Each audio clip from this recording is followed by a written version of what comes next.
front yards can be deceiving. You know, some of these people, as my buddy likes to say, are undercover trashy.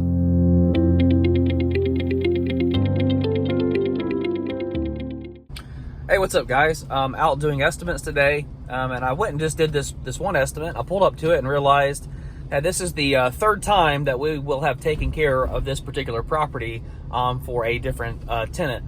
And I'm not dealing with the landlord. It's actually the tenants who are calling me. It's just funny because, you know, I looked at the property. I'm like, gosh, we've already done this property a couple times. People have, you know, started service, stopped service. And that's exactly what it is. It's another tenant who has moved in, and the landlord makes them responsible for reaching out to a lawn care company. So the point of this video was I wanted to tell you, like, be very, very careful on doing the old drive-by whenever you're doing estimates. Typically, we will just do our estimates online with Yardbook, and I never have to show up to the property. But every now and then, there's a few neighborhoods that I like to physically, you know, go in because you just don't know what you're getting into. And I'll just leave that at that, you know. So I came into this neighborhood. I wanted to just, you know, put eyes on the property. And do not do the drive-by. It's easy to just kind of look at the property, you know, do the drive-by and think, oh, okay, well, that one's going to be $50 for that yard or $40 for that yard.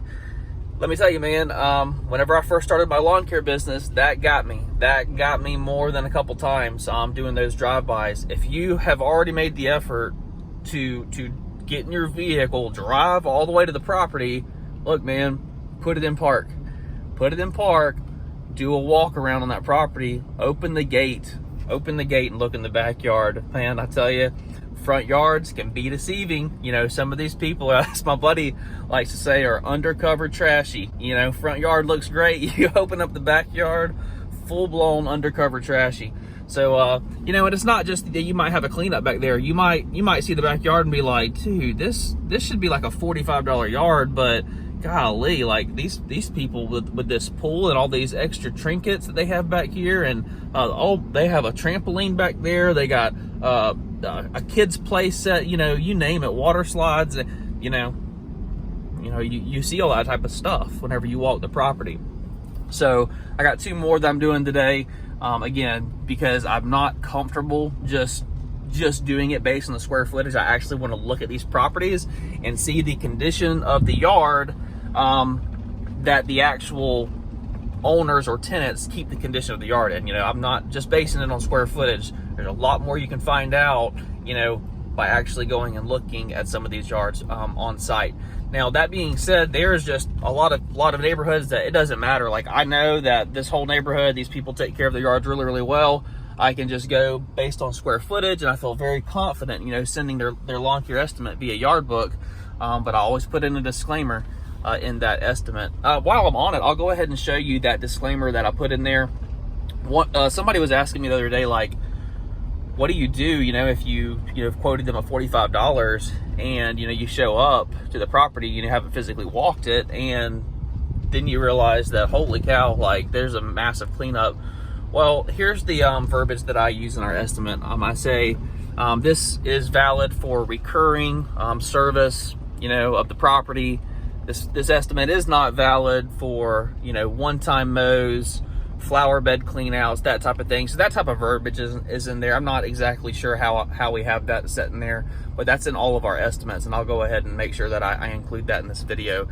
So yeah, definitely have a disclaimer in there regarding your estimates, because it's awkward, you know, to show up to somebody's property. You've already told them $50 on the phone, then you get there and you're like, hey, this is gonna be $200.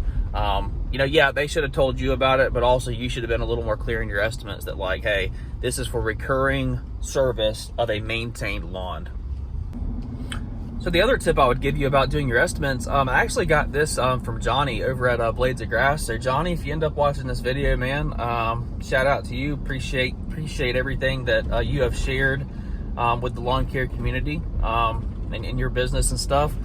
But I got this from Johnny, and what we do is if we go and walk the property and there is damage somewhere, just go ahead and document it with your phone. It doesn't have to be anything special. You know, whether you take pictures, just take a quick little video.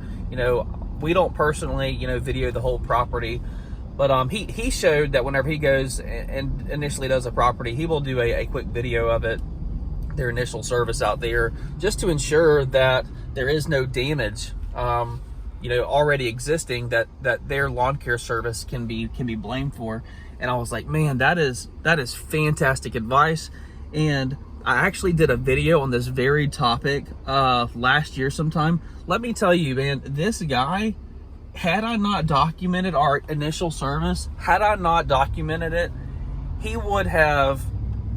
I think he would have tried to come after us like in civil court for something. He was trying to say that we had damaged his pool liner on our first service, but we get there and the property was not in the condition that he said it was in. And let me tell you, man, it was a disaster.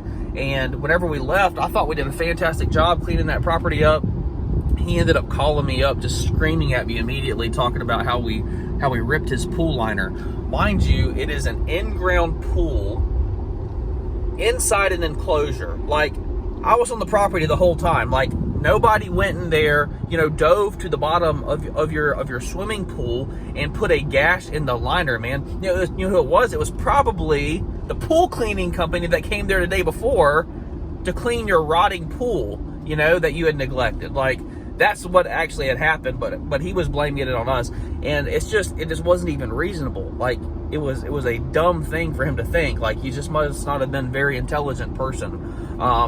But that being said, we did document that job, and it documented that we were nowhere near that pool, and we never even went inside the pool enclosure. Like, there was no way. Like, it just didn't happen. So that was the other thing that I wanted to share with you.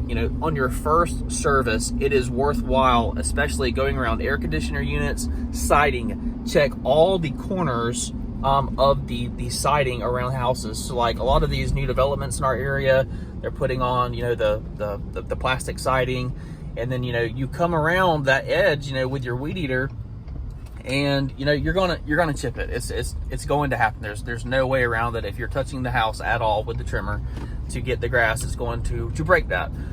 So we make sure that, hey, if there was a previous lawn care service here, or maybe the homeowner drove their mower too close to it and bitten that stuff out, always check the siding around the house. That's the other thing. So but just blatant damage around air conditioners, and then siding, and then also sprinkler heads. Those are the things that I find the most common, that I make sure whenever we're out initially doing our first service that we're documenting any damage that has already been done. Hey guys, I hope that was helpful for you. As a follow-up video to this video, I'm going to do an updated how to price your lawn care service video in the next week or so. That's a very, very popular video. People enjoy it, and I really got some great tips for you for pricing your lawn care service in 2022. Some real applicable stuff that's very, very easy, so you can back into your price and know exactly how much you should be charging to meet your per man hour rate. I think you're going to love it. Y'all stay tuned in the next week or so for that video to drop. Y'all have a great week. God bless.